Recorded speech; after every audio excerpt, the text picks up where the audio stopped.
I'll call to order the May Finance Committee meeting. Welcome everybody here today. We do have a very full agenda, so we will get at it. We will begin with the consent agenda. Any items folks would want pulled? Ms. Adams has asked for C3 and Ms. Scipio has asked for C1. Any others anyone like pulled? Could I get a motion to approve the balance, please?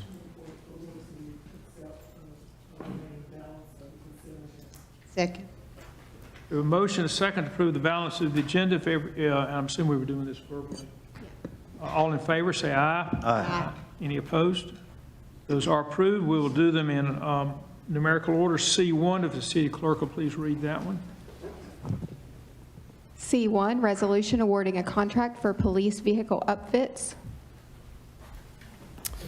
Good afternoon, Mr. Chair. You have the floor if you'll give us a brief introduction. Will do. I'm Assistant Chief Diamond with the Winston-Salem Police Department over the Executive Support Bureau. I'm here to talk today about a bid process that we put together for our police vehicle lighting packages. We have been using MCA, a local vendor, for the last several years. They were unable to meet the contracted obligation of installing our vehicle upfits. They did not complete 13 vehicles from what would have been the 23-24 budget. We found another vendor, Brooks, out of Gibsonville, North Carolina.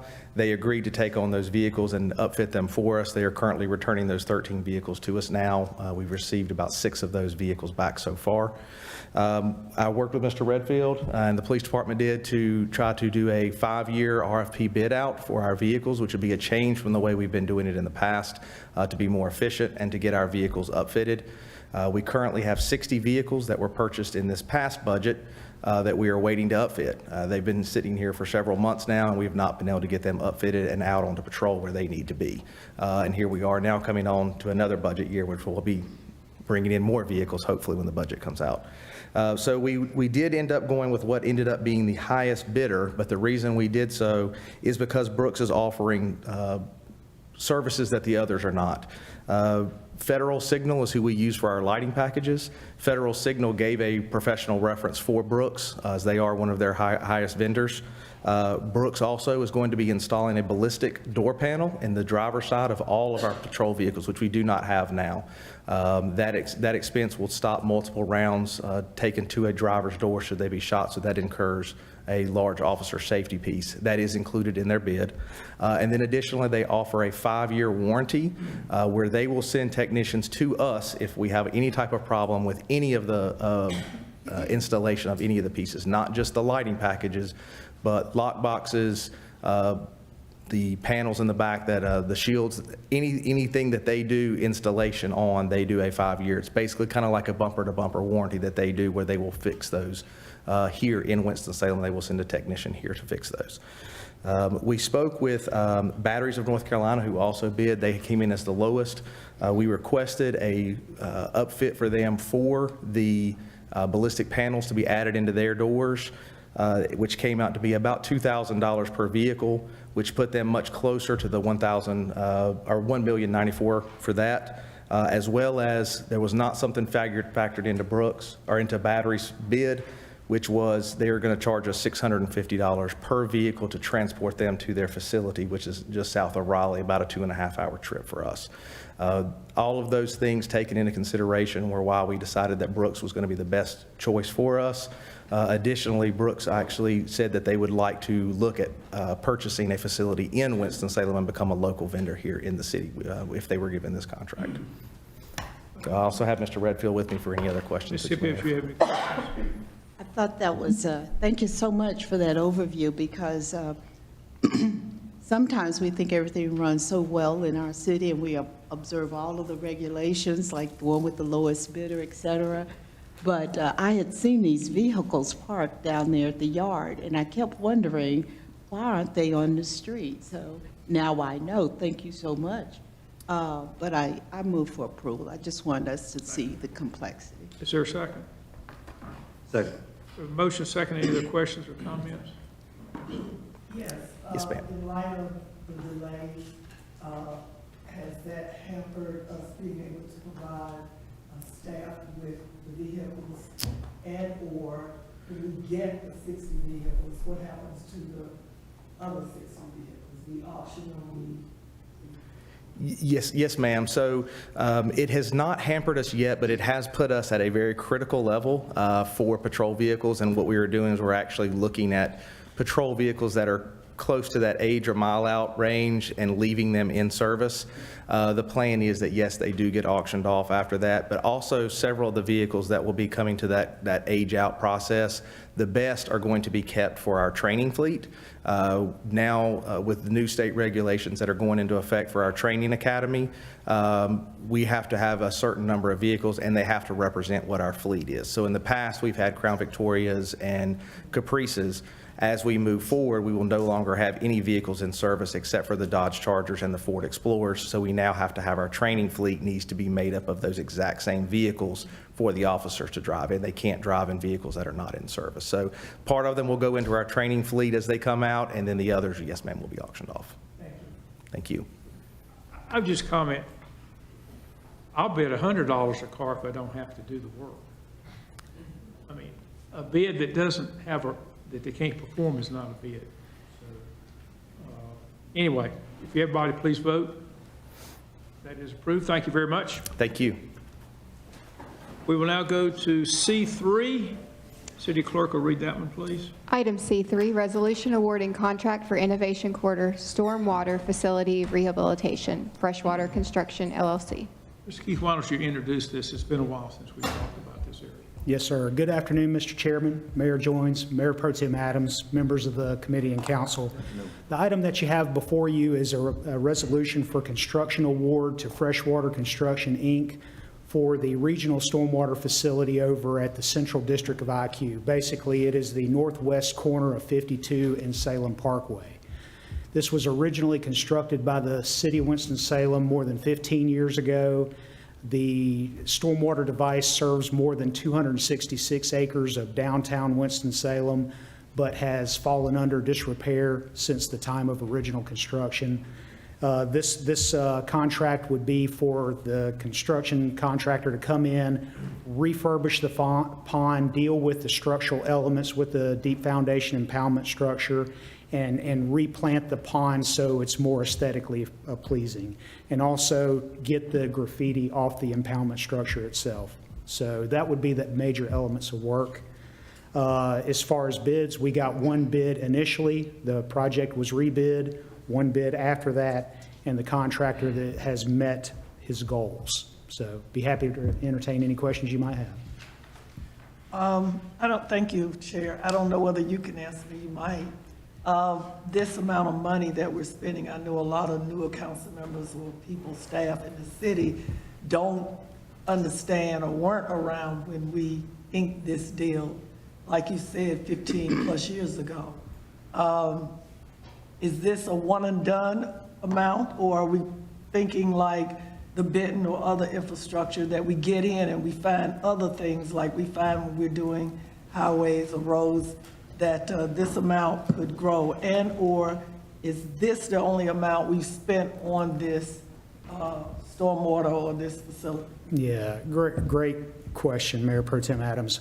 Over time, the city has performed meager activities on this pond. By meager, I say we have probably excavated the pretreatment vaults 1 or 2 times, which is nowhere sufficient for a pond that's gathering this much water over this much time. So to your question, could there be change orders in the contract as we go through? Yes, it's possible. And will there be maintenance after that to keep it in its current condition? Absolutely, there would be. We don't want it to fall back to what it's looking like now. So we want to get a maintenance regimen, keep it up to par so we're not spending this much money again. Are there any plans to do anything else with the stormwater pond? Maybe I just, back in the day when I got on the council 15, 16 years ago, I think some of us thought that stormwater area would have some more appearance enhancements to it. The water features? Yeah, instead of it being on one of our main highways that people see. They see our great landscape and the bridges, but the stormwater has kind of been, to me, an Achilles type deal for the city and for the aesthetics that we're trying to, present to tourists and citizens and everybody else coming through our city. Yeah, as far as the water features go, nothing has been talked about for this restoration on water features, but the planting palette and the things that would go around the pond, the painting of the wall, those are aesthetic improvements, like you see the wildflowers on the NCDOT exchanges and stuff like that. We're hoping that this planting palette adds some aesthetic appeal to what you have now with the exotic invasive vegetation that's down there now. And would we be able to come back if, once we finish this, that we see that maybe we do need to add some art or something to the area again to make it look better than just a big old stormwater pond? I know we need it, but the location of it, and what I thought was told to me 15, 16 years ago, that this was not going to look like this. And, people ask some of us all the time, is that what's going to be over there from now until the end of time? So do you think, not holding you to it, or your staff or department, that after we do this, that maybe we see a pathway that we can make it even, look better than just a regular old stormwater pond? Yes, ma'am, understood. Nothing precludes us from pursuing that, to answer your question. Thank you so much. Thank you, Chair. Ms. Scipio. I have two questions. First of all, the easy one, what is the source of the funds for this contract? This would be out of your stormwater utility fee dollars. And so it's already there. Yes, ma'am. My second question, and I'm not sure for you to answer, is that the city is owning the stormwater pond, or is it Innovation Quarter that owns the pond since they have the land? Councilmember Scipio, the city owns this pond fee simple. We, the city, own the pond. Is that because of a contract that we made at some point when that land was being developed? Yes, going back 15 years ago, the original agreement with the Innovation Corridor is we would manage and own and operate that pond under completion. There were some land rights issues along the way, but those are squared away now. We even have our temporary construction easement with the Innovation Corridor hashed out, so we are ready to move forward. Are there other stormwater ponds that we have the same kind of setup with that the city owns? Civitan Park is one that we own, and there are a couple more in the city. Bloom Park is one that we own, operate, and maintain. So there are a couple around the city. Yes, ma'am. Thank you. Any other questions, comments? Can I get a motion to approve? I move for approval of item C3. Is there a second? Second. The motion is second on C3. If everybody please vote when it comes up. That is approved. Thank you very much. We will now go to the general agenda. Item G1, information on the financial statement audit, single audit, and annual comprehensive financial report. Ms. Latham, you have the floor. Good afternoon, Chair Clark, Mayor, Mayor Pro Tem Adams, members of committee and council. The city's annual audit and financial report was recently completed. Our external auditors are Cherry Beckert and Dan Goggerty with Cherry Beckert is here to provide the required communication for you, and he and I are both available for questions following his presentation. Would you comment? We've all gotten the letter concerning the lateness of the audit. Can you comment on that? Yes, we had unprecedented turnover this past year in the accounting division. At one point, we were down to 1 of 7 staff members in that division, and that put us really, really behind with the audit. In addition, the cyber event threw us about another 6 weeks behind, so that's the reason. We are currently only 1 down now in accounting, so we've come a long way in filling those vacancies. And for the record, I did meet with the auditor and Ms. Latham last week to go over in detail the audit, and Ms. Adams was on the call as well. With that, please continue. Sir, if you please give your name and address for the record. Sure. My name is Daniel Goggerty. I'm with Cherry Beckert, a director in our Charlotte office. Please continue. So I'll get right into our results of the audit. Overall, we perform our audit in accordance with generally accepted auditing standards. We also perform our audit in accordance with government auditing standards. That's all in which to form an opinion of reasonable assurance that the financial statements are free from material misstatement. And I'm happy to present that we issued an unmodified opinion, which is a clean opinion, and it's the highest level opinion that we can give under our auditing standards. We also audit your compliance with your federal and state grants, which I'll talk about on the next slide. We tested those grants and we test compliance on those grants, and we noted no issues with spending of those funds dollars in compliance with the grant agreements or any federal or state laws. We also issue an unmodified clean opinion on compliance of those grant dollars spent. These are the grants that we looked at. We have continuum of care, highway planning, and the drinking water funds that we have tested this year from the federal piece of things. And then we have the PAL bill and the Office of State Budget Administration grants that you receive for capital and construction funding.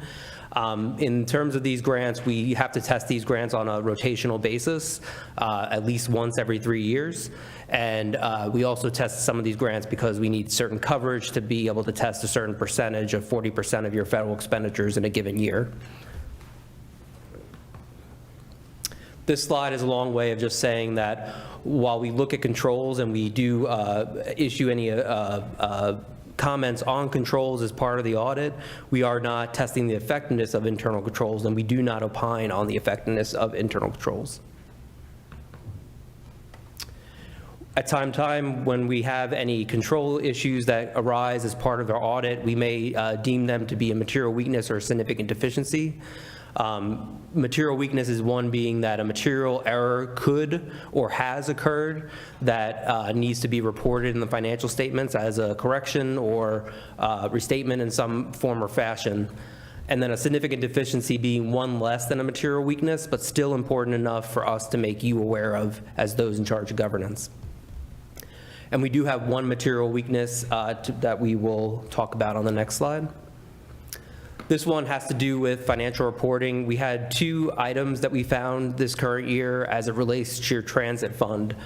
We did not have any other errors as it relates to any of your other fund types funds, like your general fund or water sewer or any of those other funds. For this one, the first one there is a $6.7 million relates to amounts that were recorded as receivable in revenue when the award was not actually granted yet in the prior year and should have not been recorded until the grant award was executed. This is completely timing issue here. You have since received all of these funds in your account, and you don't have any amounts outstanding related to these as of today. But as it relates to the 2024 financials and 2023, they should not have been reported in the prior year financial statements, and they're shown as a restatement. And the second one has to do with certain funds in your capital projects.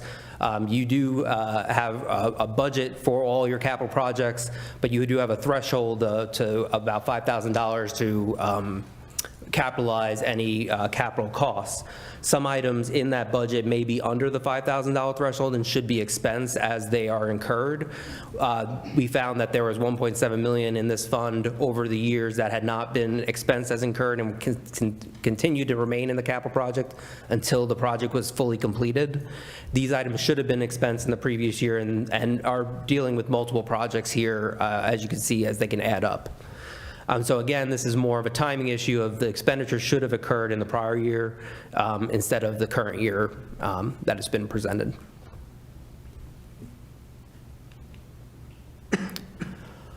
For corrected adjustments, so anything we propose as part of our audit, we need to make you aware of.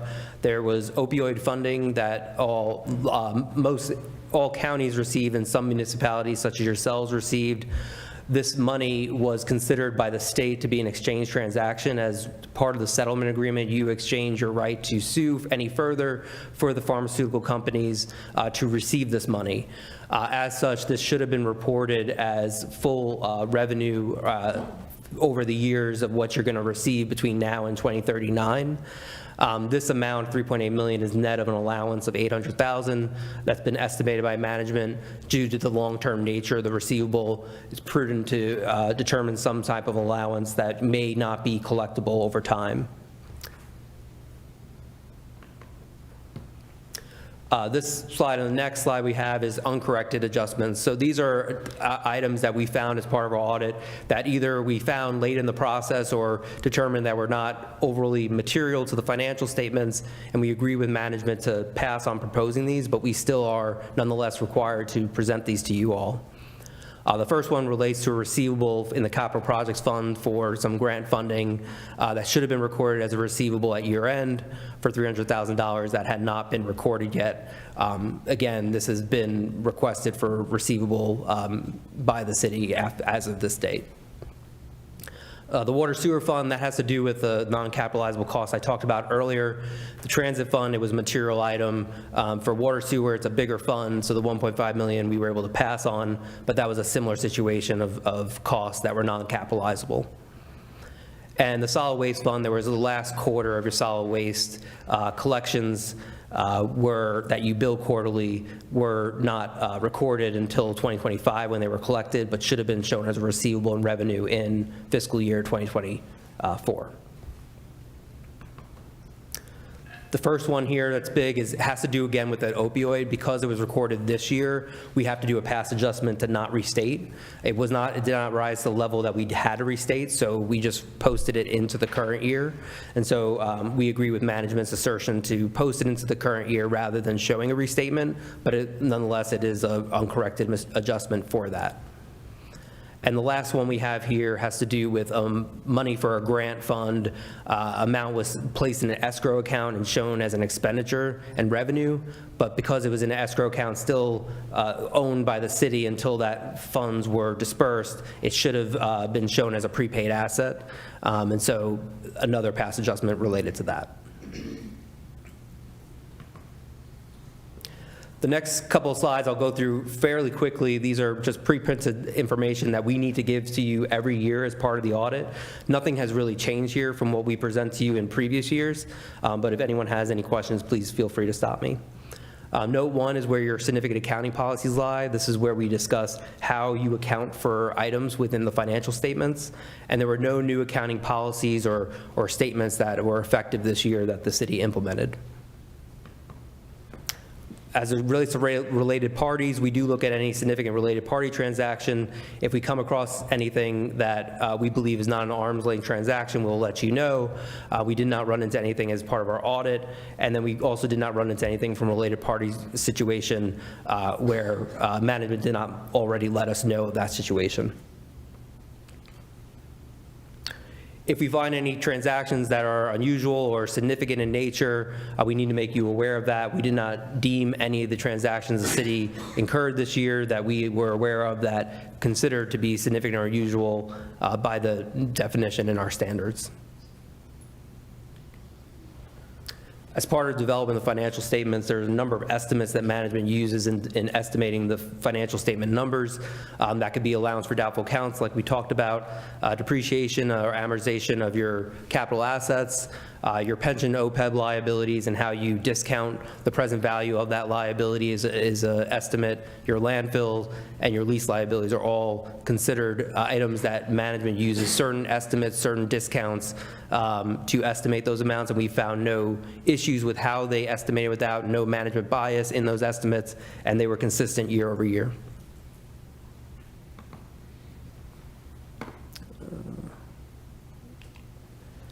Financial statement disclosures are neutral, clear, and consistent. So non-attest, so attest being audit services, so this would be any non-audit services we provide. A separate department within our firm does help in drafting the financial statements, but overall management takes responsibility for the financial statements as required to remain independent, and they review the financial statements and make sure that they are properly presented for you all in the year. And then we also assist in data collection form, which is our filing with the federal agencies on your federal funding that we've tested. And we are not aware of any concerns or issues with any of our independents. We had no difficulties encountered as part of this. We had no disagreements with management, no consultations internally within our firm. We did receive their manager representation letter May 1st, which is the date of the financial statements. There were no management consultations that we were aware of, that shopping for an opinion with a secondary audit or accounting firm. No other findings or issues, no fraud or legal acts other than those already made aware to us, and no going concern noted as it relates to our audit. This is just, in your financial statements, you have the financial statements, the notes, we opine on those. Everything else that's before or after those, the notes and the financial statements, we either give an in relation to opinion on, which is most of the supplementary information in the back, or we give no opinion to, which is your statistical section, your MD&A, management discussion analysis, and your other required supplementary information as it relates to your pension schedules. These are just a number of GASBs that have been issued in the last couple of years that will be applicable to you in the coming year. 101 being compensated absences, and that will just be a change in methodology of estimating what your sick leave accrual will be. So you may see a larger liability on the government-wide statements, but this will only affect the government-wide. It does not affect your general fund or any of your governmental funds. The last couple slides I have here is just local government commission has deemed certain performance indicators to be more prevalent and more important in terms of making sure that those boards across the state of North Carolina know about. And so we just make you aware of here, fund balance available. They want you to have higher than 25%. You can see here it's about 55% in the last year. I do caution that this is not just your general fund, this is your debt service fund as well. So, and it does include other restricted amounts that you normally would not consider to be available, but the local government commission, for their purposes of this calculation, they're considering available. So where you may see a lower percentage of unassigned balance that's being presented to you at the general fund level, usually by finance, that's why there's that difference between this and their presentation. Quick ratio is just your current assets to current liabilities ratio, and really nothing to note here other than you're above the 1 requirement and you are in line with other municipalities of similar size. Your operating income for the water sewer fund needs to be greater than 0. You're at 33 million. You're well over the required amount there. But we all know with the water and sewer fund, you need that additional income for support of the infrastructure of the water and sewer over time, as that information that what you're collecting is being used for rehabilitation and expanded services over the years. And then you have unrestricted cash greater than your total expenses. And then your water sewer condition also, you see it went down a tick, down from 0.60 to 0.59, but you are well within, you have to be above 0.50 to be considered to be good. And I will say most of the municipalities that I see in this, that have water sewer functions are somewhere between 0.55 and 0.60, so you're right in the range. So you budgeted your tax levy for the general fund, did not have more than 3% uncollected. You had a positive general fund total fund balance. You have effective pre-audit process to make sure you're spending money only after you have budget authorization to spend that money. And you have no late debt service payments or covenant compliance issues. There are 3 items that do require your attention and a letter that will be sent to the local government commission and signed by more than half of the of city council. And one relates to the material weakness finding we discussed earlier. Another is the late issuance that Kelly had presented earlier at the start of the presentation. And then the statutory budget violation is related to a public transit, the public facilities fund as it relates to the Benton Center and a third party that manages that for you. You had been reporting the net activity of that transaction, but it should be reported as gross. You do budget for management fees that you do pay to them, so you have budgeted properly for what you've spent out of the money, but there's no budget violation for money spent over the budget. It's just an accounting entry of being grossed up and being over that amount, which the finance will be looking at making sure that they have enough budgeted in the future years so that does not reoccur. Questions, Ms. Adams? Yes, and this might be for the city manager. Thank you so much, you and your staff and team, for presenting this to us and reviewing it with Councilman Clark and I and other staff members last week. On the responses to the findings, I would like to see the finding, corrective action, whatever that documentation is that we're sending them. I know that I would expect to see, again, the cause, what we're doing to prevent it, and anything else that would be helpful for council to understand. Maybe they're not interested, but I'm interested. I used to be an auditor. I'd like to see the responses to these findings.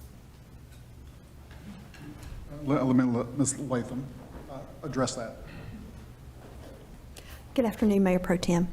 I did draft a letter for submission to the LGC. It is in your packets. However, if there are things you would like us to clarify or provide more detail, we can certainly do so. We did attempt to kind of explain in detail the issues that occurred, and we did present a corrective plan. But again, we can definitely discuss further if you'd like to see extra details in that letter. Thank you. And we will sign that at a later date. I have it ready. We do have to, because we are issuing debt, which is the next item on the agenda, there is a date by which we need to get that to the LGC. They would like to have that, I believe, by end of the week. So I would give this Only to... Tuesday. Yeah, I would give this to the city clerk, and she could coordinate with you all to sign. And if there are things you'd like me to clarify, we can definitely do that very quickly. Okay, thank you. Mm-hmm. Any other questions? Ms. Scipio? These, just a simple question, the findings that we were cited for, did they just occur in the last year, or some of them just a different way that we should have been doing things, or how did we get to the point where we had to make those corrections? Yeah, so these findings do relate to prior years, a lot of them, and the material weakness in terms of the 6.7 million. And it was just not found in the previous years that the items were being accrued when they should not have been based on the grant agreement. And when we looked at the grant agreement and noted that the grant agreement wasn't signed until either this year or the past year, we determined that that shouldn't have been recorded. And on to the non-capitalizable costs, this is something that we had talked about with the city back in 2019 when we first started auditing. It was determined that the costs would still be included because they want to see a holistic of what the project takes to be completed from a full budget perspective. But if anything became material, they would write it off at the end of the year. That had just not occurred this year, and so that was the issue with that. And I can add. And I do want to mention one other thing, but this wasn't a finding last year related to these items that was repeated. We did have a finding last year that was remediated this year, and it was corrected. So I can add some additional details to that. As far as the receivable and the transit fund, the accounting staff had been relying on some guidance that was interpreted that we could accrue that based on the federal appropriation, but there was clarification this year that we need to wait till that agreement is signed. So that is something that has been done this way for several years. It just came to light this year that that was technically incorrect, and GASB, the Governmental Accounting Standards Board, had put out a clarification to that effect. And then on the transit capital expenditures, there were about close to 10 years of projects closed this year at one time. So there was a lot of those non-capital expenditures. It was more than normal. So I think that just, got by our detection because there were so many closed projects. So we are looking at changing those procedures. And I also want to point out the opioid issue. That affected a lot of governments in the state. The guidance was not quite clear last year on how that needed to be reported, and the Local Government Commission put out a clarification. So lots of units, not just the city, will have to make that change. Mr. City Manager. I just wanted to add Mayor Pro Tem's points on that as well. Our financial staff has done a tremendous job of dealing with whatever issues come up out of the accounting system. It is our independent accounting firm's job to try to find deficiencies that we have. So we do expect them to find things year over year. All of the items that they were found have been corrected, and an action plan is in place, and that's in the attachments that you'll have to review on that. If you listen, just kind of for lay people's interpretation of what was happening, a big part of this was related to the grants, and that the federal government did not send us the money in the year that they awarded it.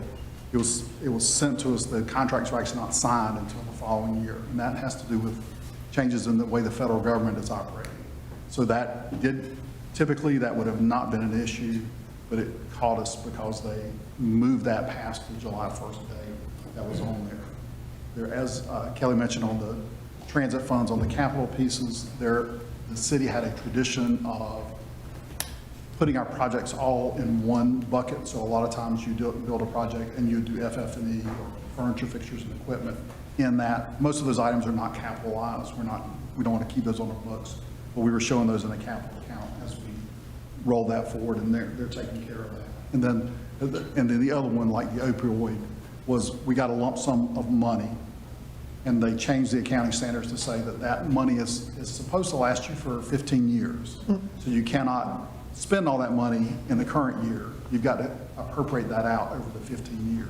And so that's just, again, a change in our books that shows that while the money is in hand, it is actually reserved for future years, and you cannot spend it up front. So all those are positive things for us to note in our financials, and the financial team has done a great job of noting that and making sure that we're making those corrections as they go along. So I appreciate the effort that they've made in getting all these things corrected before it came to you today. Okay. Thank you, and that is a good point about the timing. In past years, this transit issue on the receivable would not have been an issue because the grants would have all been signed by June 30th, but there has been a delay in that process at the federal level.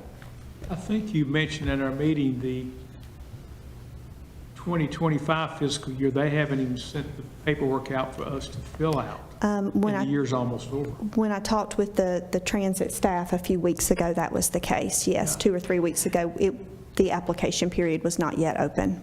For the current year. For which is over in FY25. 6 weeks. Federal government can be a little late sometimes. All right, thank you. Thank you.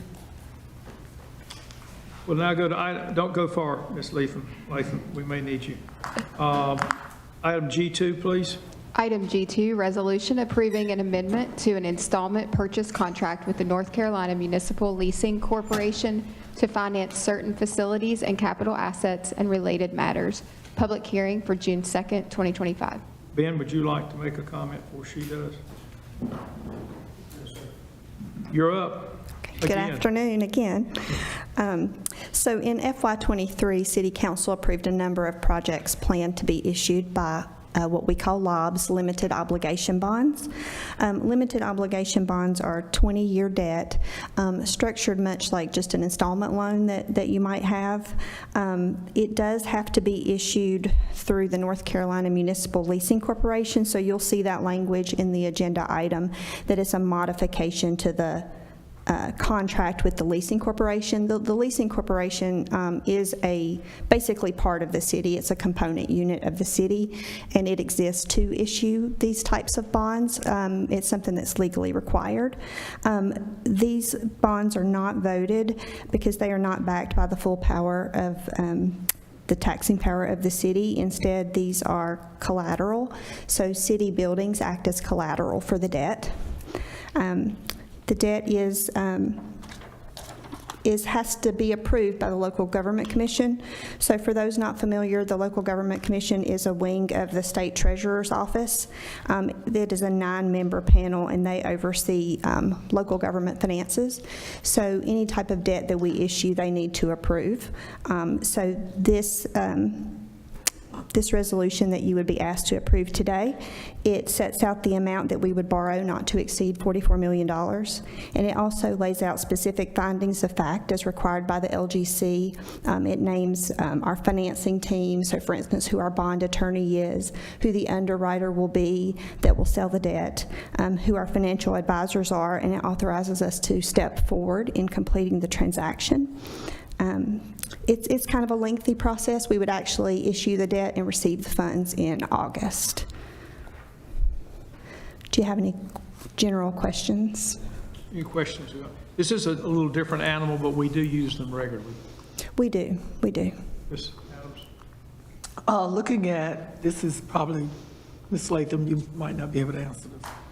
Looking at Exhibit B of the attachments, and it lists the projects that the 44 million will do. Again, my memory, I know I've seen these, city manager, I'm sure most of us remember, a lot of these projects have been on the list for a long time. And I'm glad to see that we're doing something with them. But my only thing that I'm concerned about is that I see that we have 7 parks with tennis courts / pickleball that's getting done. And Kimberly Park has been on, I thought, the list for a while as well. Novant just enhanced their medical center over there.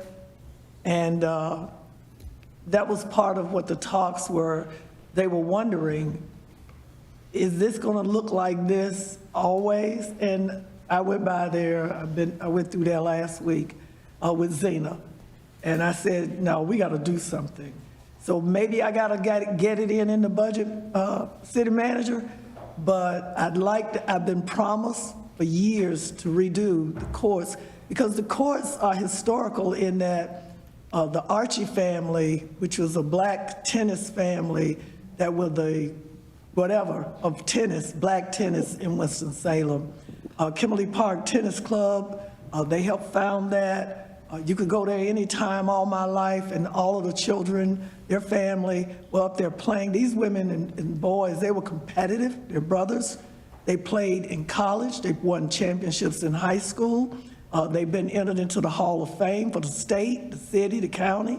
And then there's this piece on the side that's not big enough for a tennis court that the city decided years ago, right after I got on the council, they were going to make it a bike ride training for the community. But it fell into disarray. The kids didn't like it. Nobody used it.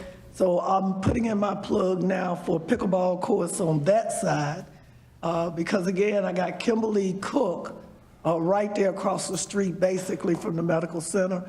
So again, I have no issue with the list. I just know I've been watching the list. Again, I keep bringing up my 15, 16 years. I just wonder where Kimberly Park fell off on this, that's all. Thank you very much, Ms. Latham. Thank you, Chair. Okay, we'll check on that for you. Yes, ma'am. I have a question about the list also. These are projects to be done, not projects that have already been done. I will speak to that. Yes, so some of the projects have been complete. yeah. Yes. They have been. And some of the projects we have bids in hand, so that's one of the local government commission's requirements to issue the debt, is that of this $44 million, we need to have 70% of bids in hand, because they want to know that we're going to spend that money fairly quickly once we issue the debt. So you will have, these may look familiar because you may have recently approved some bids for these, or you may have noticed that some of these projects are recently completed, and so we are allowed to reimburse ourselves where we've spent a little bit of money up front. So, just for clarification, the Bellevue Rec Center in replacement, it's been completed. Councilmember Scipio, I think there may be just a few punch list type items left, but it's the gymnasium is open. The area that's for Positive Path and SOAR are being utilized. I think there's just very few things remaining, but I think the project is principally finished. So the Winston Lake Golf Course improvements for $1 million, was that the million that got it started, or is this an additional million? So this million is going to be focused on the tree removal project, which is currently underway, should be finishing up, I think, towards the end of this month. Also some bridge work and driving range. If I thought that was budgeted like 2 years ago, I guess I'm... Yeah. Yes. Some of this has been done 2 years ago. These were all budgeted for FY '23. It's just that I think sometimes it takes time to get these projects off the ground and to get bids in hand. Right. This is a list that was created before I became city manager. Right. So this is a retrospective list. This is not a prospective look at what's going on. We understand that there's lots of needs in the community, in our rec centers and parks and other places. This is just taking care of projects that you have already approved in the past, for the most part, and we're just selling the debt now to pay for those. Yeah. Yes, ma'am. Yes, is it possible in our packages for Monday, again, we can get a red, yellow, green? Green is done, Yes, red yes. is not started yet, and yellow is being worked on. Yes, we have that, and we Thank can you. include that. Thank you. Okay. Do not slow down this process. That's a long list of steps we got to go through. As far as reporting back to the council, if you can't get that by Monday, get it later. But a lot of these, I know the Schaffner Park tennis courts were done years ago, it seems like. Luckily, we have the financial resources to do some of these and then reimburse ourselves later. Yes. And I like the concept from the Local Government Commission. They want to know we got contracts in-house so that we can actually do these. This isn't a pie in the sky and we come back and we need more money because the bids are higher. So I would say easily a third of this money spent at least. I think it's More than that, around more than that. 10 More than or that, 12 70%. 10 or 12? million, I think so. I would need to confirm. Okay, that'd be 30%. Ready Okay, for a motion? yeah, can I get a I motion? move for approval of item G2. Fair second? Second. Motion is second on G2. If everybody please vote when it comes up.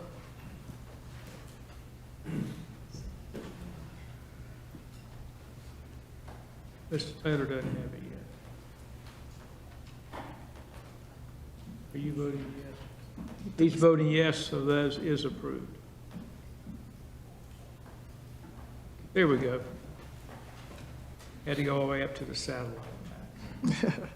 Okay, Powell bill. Ms. French, got your name here.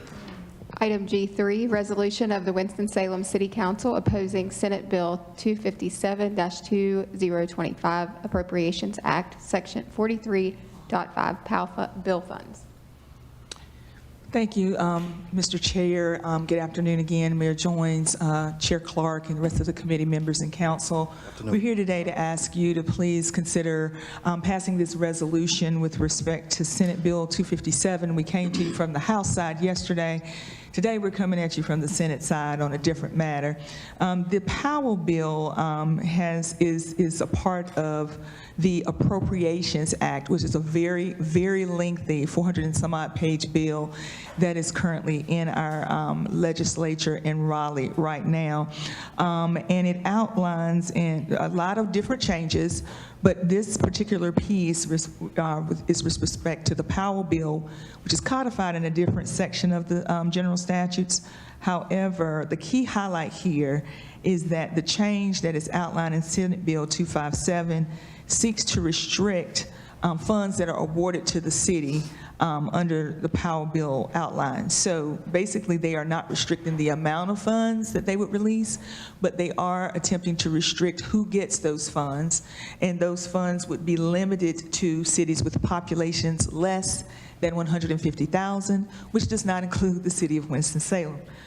We, of course, have a population of over 250,000, and that would then, if passed by both houses, eliminate our eligibility for receipt of those Powell bill funds. Our budget director, Scott Tesh, is here. He can speak a little bit more to the details of how those funds are utilized if you're interested in hearing more about that. But if the bill passes, it would be a loss of at least $8.7 million annually.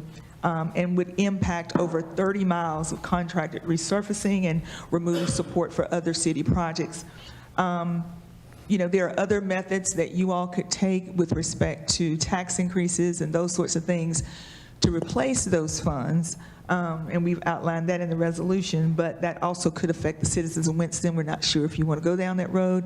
And so at this point, we would ask that you, for the reasons that are in the resolution itself, oppose that in this resolution, the memo that Mr. Tesh has drafted, outlining a little bit more in detail what occurs with those funds, is attached to the resolution as well. Mr. Tesh, you got anything you would like to add? Chairman Clark, members of the committee, but I don't have anything specific to add. I'm here just to answer questions. I think the city attorney summarized it very well. We have nearly $9 million in annual appropriations from Powell bill funds that are both for capital and operating, so they support street resurfacing, and that is an average number. When we say 30 miles, it just depends on which streets you resurface, whether you've got to go all the way down to the base or just top coat them. And from an operations perspective, we have employees and operating supplies that are also covered on street maintenance by Powell bill as well. This would be absolutely devastating. There's no other word to describe it. And I will vigorously or enthusiastically endorse the resolution, and we let Raleigh know that. Mr. Mayor, you want to offer any comments? No, I agree with you, Mr. Great Clark. mind. The huge impact on our, not only our budget, but just the condition of our streets and roads and the landscaping around them. So it's huge. All right. Thank you. Scott, go ahead. Thank you, Mr. Chair. Yesterday, when you gave the similar presentation, you provided other municipalities that were also opposing the other bill. Are there any other municipalities that are opposing this current bill? That is a great question, and I do not have the answer to that right this moment, but I can certainly get that to you. I believe there are other municipalities that are of our size. I don't know if they have passed resolutions to that effect like other cities had yesterday, but I know that there is a lot of concern around the bill itself. There are basically 7 cities, I think, that are being impacted, the ones you would expect. Just to be clear, it is the 7 cities above 150,000. And that money, in the state budget, they are taking $50 million out, which is basically sharing the current city, those cities have, and redirecting that towards Western North Carolina for repair. It is a 2-year annual appropriation, so they'd be taking, for the biannual, they'd be taking it all out. But as we all know, once things get taken out of the budget, they very rarely get put back. Yes, ma'am. As you saw in the response from the city manager, well, from the city attorney and others about it, that Lakeview Drive, if a lot of you don't remember, in Pufftown, where it was washed out. And Mr. Huff, he's still here. If he's not, again, thanks, Aaron, your department. It took a while, but we got it done. But just like Greensboro Road Bridge or any other bridge in this city that's lacking right now, like what happened on Bethabara Road, which was the second time in like 3 years that bridge washed out on a main street. So if you look at this, the attachment, it says that 5.7 went towards Lakeview. That's over half of the money. And what it's telling you is if you have those type situations in your areas that you represent, we won't have any money to be able to pull from for anything. So again, as I stated yesterday, I think it's imperative that every time we see a bill that has an impact on our city, we need to be writing a letter to drive that stake in the ground and say, we not liking none of this. And then if there's some good parts to it, like yesterday, we'll give them that. We'll say we like this. But there is nothing in this one at all. So you all need to understand this is really getting to the cut. Yeah. Let me just make a comment. I understand the problems in the western part of the state, but I think the way you solve that is everybody shares in the cost. It's kind of like an insurance program. Sure. Everybody throws $1 in the pot, and whoever house burned down gets the pot. But in this case, there's 7 cities, and I'm assuming the state gets Powell money too for their roads. The Powell bill money is, I was going to mention to you, is gas tax money primarily. Yeah. Although the state changes how they allocate things, so they They don't call that a direct relation, but Powell Bills money was established out of payments that we all make for gasoline. And then so all of our citizens will continue to pay gas tax and will receive no benefit. But if you spread it out over the entire state, everybody that gets some puts a little bit back in, then we can all live with that. But to pick out 7 cities and just strip us of everything. Anyway, They not like where were we? Mr. Taylor, you got me all Attorney French, riled up. I got like me it. riled up I again. love it. it's extremely clear to me why we're voting to support this particular resolution. I had an opportunity to watch the meeting yesterday, and it wasn't so abundantly clear to me why would we be vehemently opposing House Bill 765. Now, I know there's some bad parts and there's some good parts. Like some of the good parts is my understanding that it addresses the housing shortages, which is some of the things this council has been looking to do. It's my understanding it promotes accessory dwelling units, which is also something this council has been looking to do. And lastly, I think the streamlining of some of the approvals, which I know we put in our legislative package, is something that we wanted to do. Some of the bad things, we can't control the design standards, loss of local control. So it is not abundantly clear to me as of today, even if I had to vote on this on Monday, which parts are we opposing? This is crystal clear, House Bill 765, not so much so. Oh, okay. So just to go back to House Bill 765, again, there are some provisions of the bill, like you just stated, Councilmember Taylor, that are favorable. And I think what we are trying to do with the resolution that was passed yesterday was to continue to work with our legislators in Raleigh to continue to move those parts forward.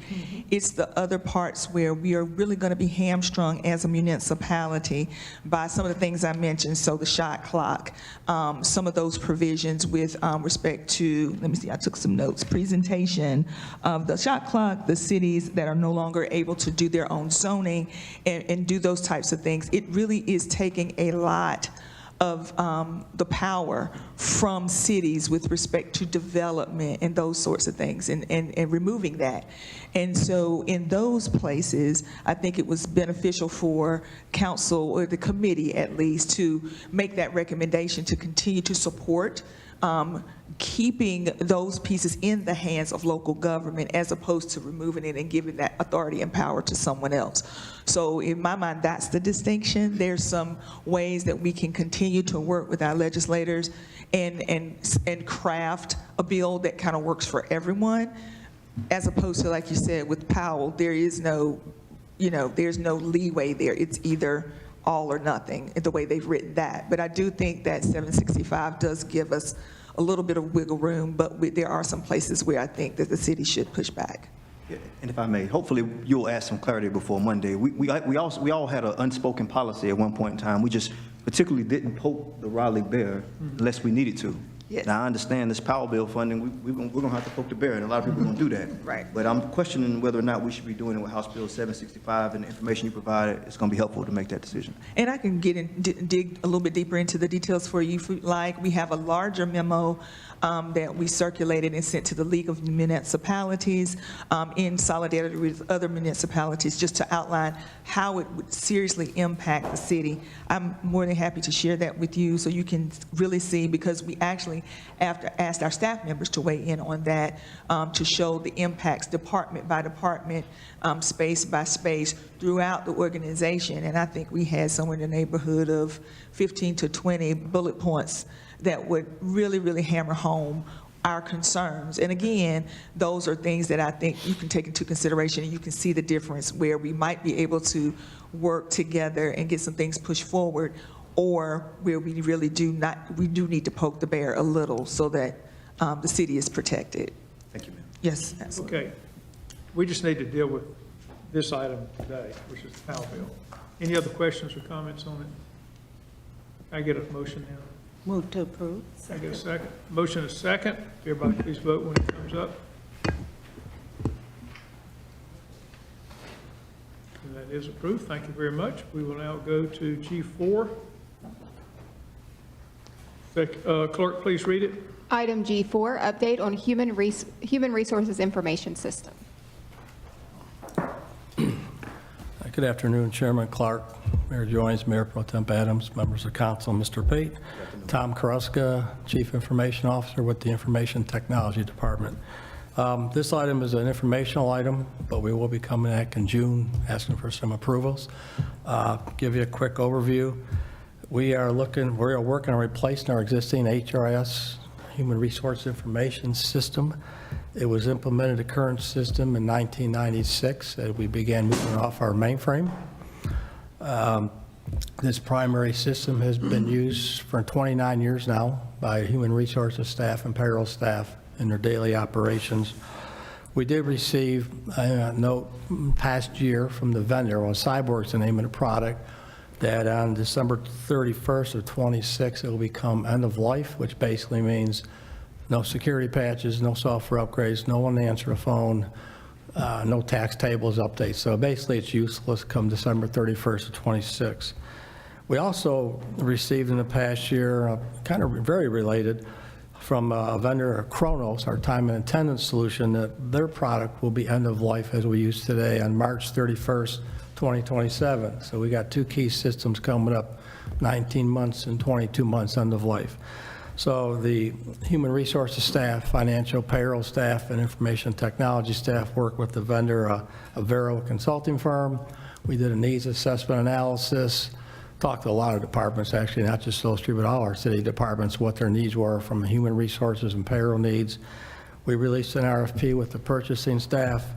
The RFP was very clear that any response must meet all the needs of our HR and payroll staff.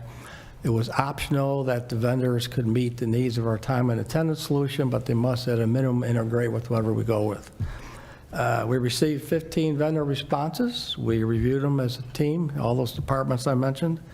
We selected 7 for on-site demonstrations and discussions, a day each.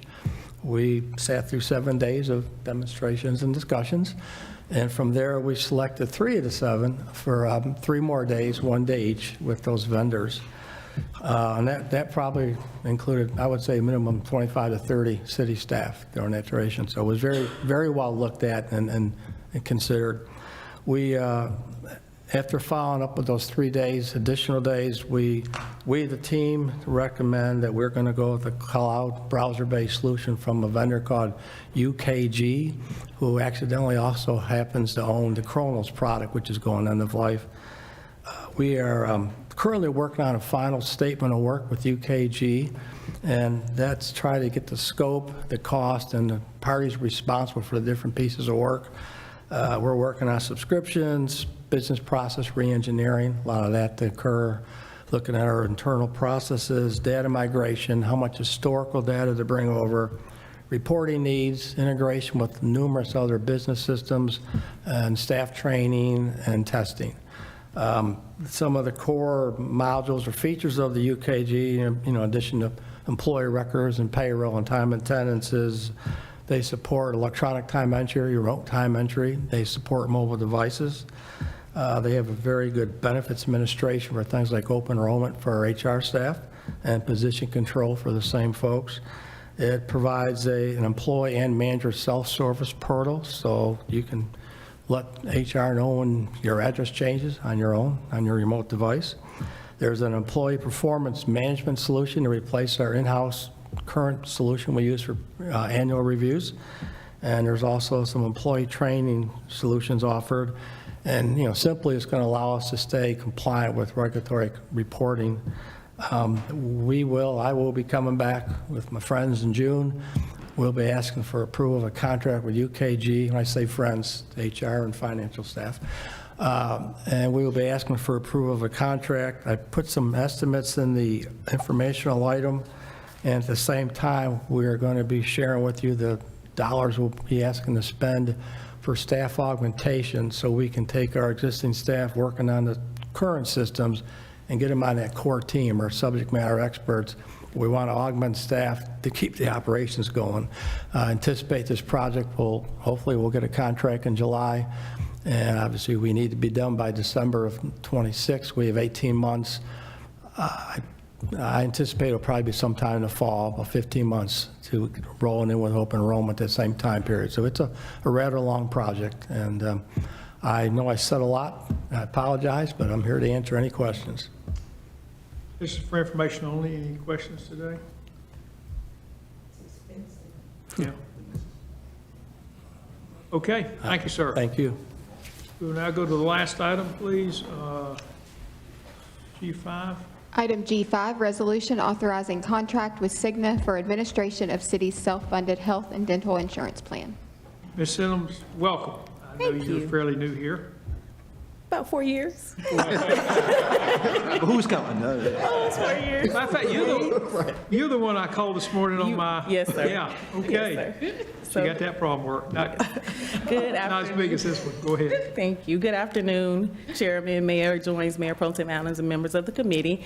So I am here before you to provide some information and a request in regards to our request for proposal for our medical services.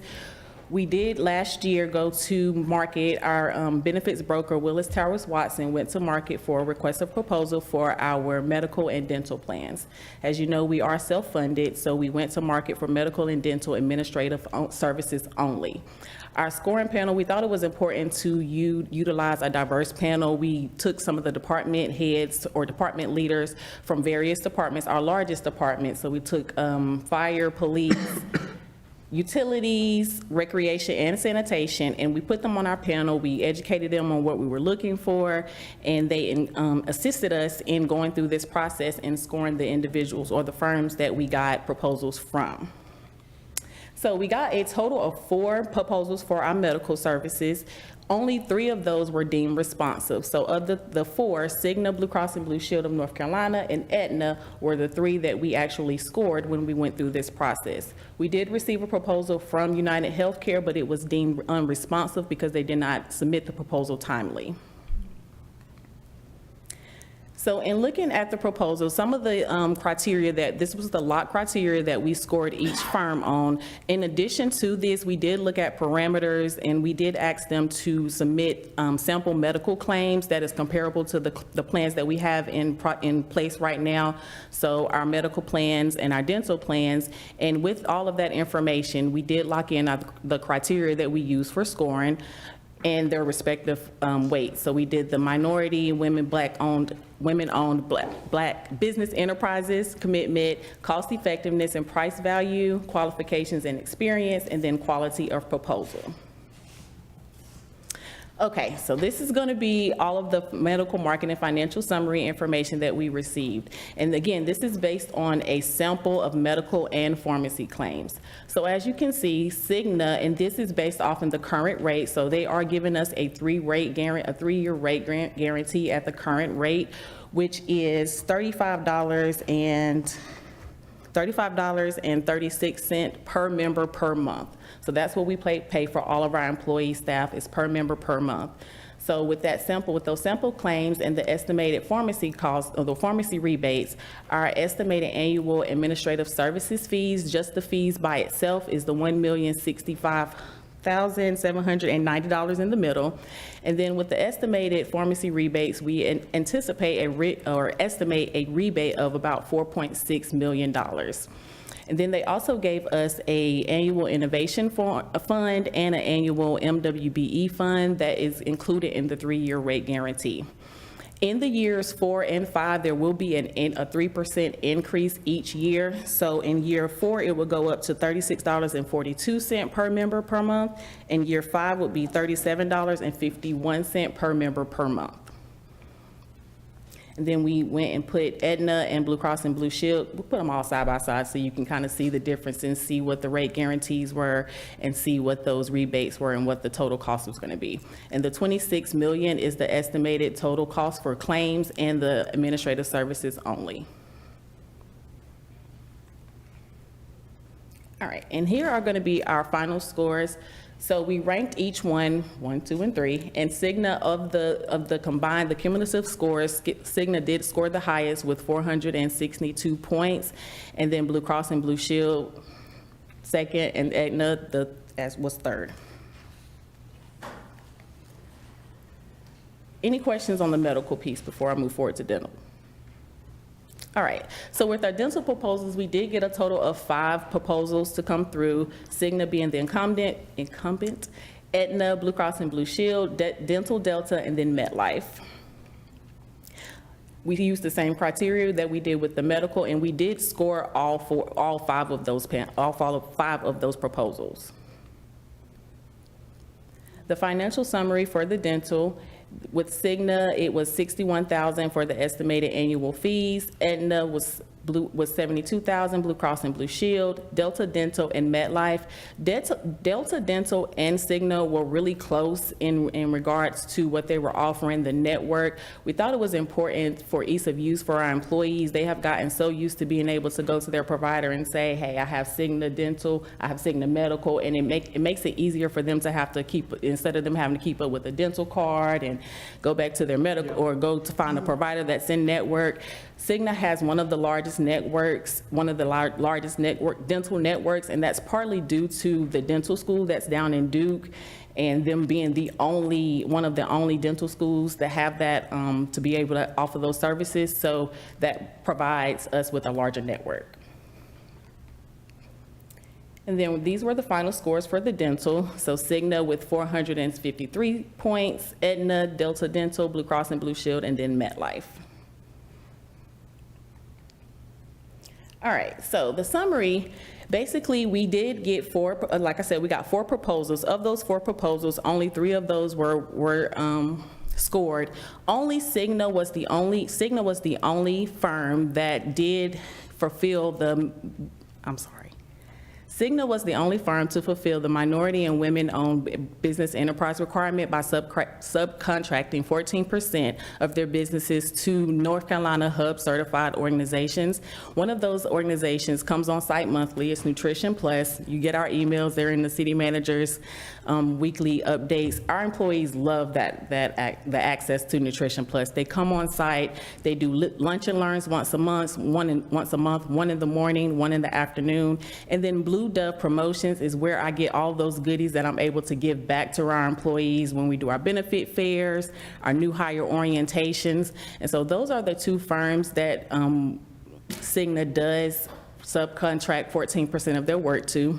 Since moving to Cigna in 2022, our healthcare costs have averaged 5% annually compared to the annual healthcare trends of 7 to 10% after COVID. We have not had any plan design changes since 2018, nor have we increased our premiums for our employees. So we've been able to go well below the annual standard without having to put undue hardship on our employees. Our pharmacy rebates have increased materially since moving to Cigna. With Blue Cross and Blue Shield from 2019 to 2021, we only received a rebates of $1.2 million annually. Since moving to Cigna, it has increased to $2.1 annually. Additionally, Cigna's clinical programs and their pharmacy utilization programs has combined saved us about $4.1 million, if I'm adding that correctly. And Cigna, we do understand that there has been some service issues that we had to deal with Cigna. It was a tough transition going from Blue Cross and Blue Shield to Cigna. We've had some issues here more recently, but what they have agreed to and what they are willing to do is just to be more present for our employees, because we understand that's what they're asking for. They don't understand this. Some people don't even know what co-insurance is. So what they're offering is to be able to come on site and be a face for them, not just a claim, not just a number. They're actually willing to come on site, talk to our employees, give them information, educate them on what going to urgent care versus going to the emergency room, how that can save them money, making sure that they're going to in-network providers, making sure that, hey, if there's a generic medication out there that can treat your symptoms or treat your condition, let's try that versus going to a tier 3 medication that's going to cost both them and us a lot of money. So that's one thing that they are willing to come on site to do. Additionally, they have given us a 3-year rate guarantee at the current rate that we have right now. They are our current carrier through the end of this year, so this plan will go into effect in 2026, and we can still look at plan design changes if we choose to. We don't have to. That's completely up to us. And then when we were comparing those plans and looking at the differences and comparing each firm to what we have now, Cigna had the least amount of network disruption for pharmacy and medical, which means that if we were to switch to another carrier, it would be likely that some of those in-network providers may transition to out-of-network providers, or some of those prescriptions that we cover now under our current formulary would not be covered. So that was one thing that we took into account when making these decisions. Sorry if I went so fast. Questions? Ms. Adams? Yes, I just want to say that Councilmember Clark and I, we got that contract. We lobbied, advocated for it with the council and staff because, you know, we saw the cost of medical care going up in insurance, and it was bearing down on the city's budget bottom line. And we were able to get everybody to see that change is not all bad. Right. And some of the things that were worked out with Cigna, you know, those were negotiated things, just like what you're doing now. And when we were presented with the people that were bidding on the contracts, nobody was, at that time, was making requests for concessions or things that could benefit our employees or benefit the city. And you said to the tune of $4 million. So good job, Councilmember Finance Guy. Anyway, my thing is, like you said, there have been some disruptions or issues, but with any insurance company, we know that, and I'm not calling names, but again, I've been here long enough. I know we had issues with some of our previous ones that we could never seem to get resolved. The one thing that I thought, and we did, Councilman Clark, if you remember, part of the deal is knowing, and I know you staff, you're probably reviewing this information, how many issues are we having per month based on our employee numbers? What types of issues are they? Is it that they didn't fill the claim out right, the claim went in late, or something? And if it was to the fault of the carrier, again, you might have mentioned, but what are we getting in return for our hurt and pain for our employees and us?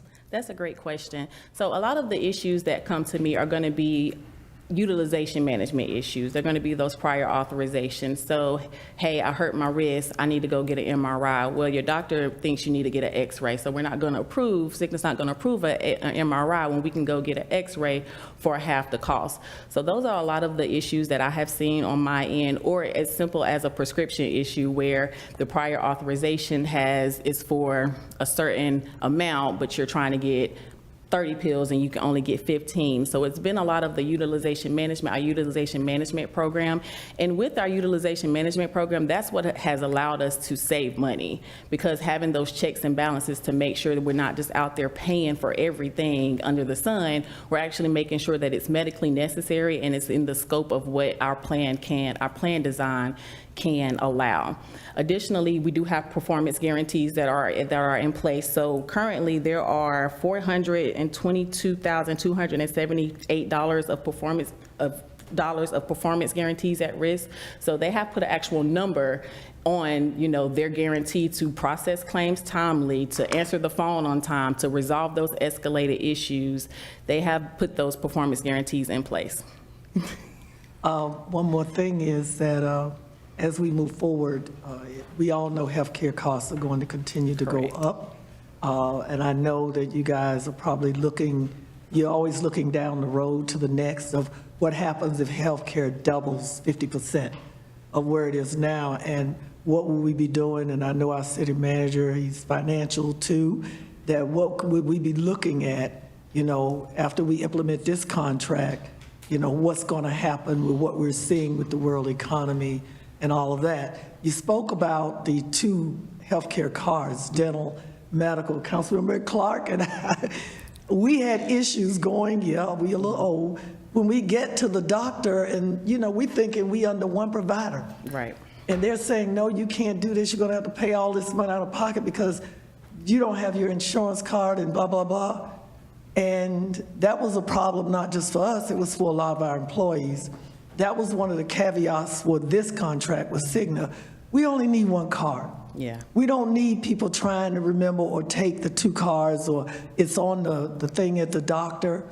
just give us one insurance provider, and we're pretty much happy. And I think our employees are pretty much happy. I know I am with the one card, turnkey, get the service, here's my card, let's go.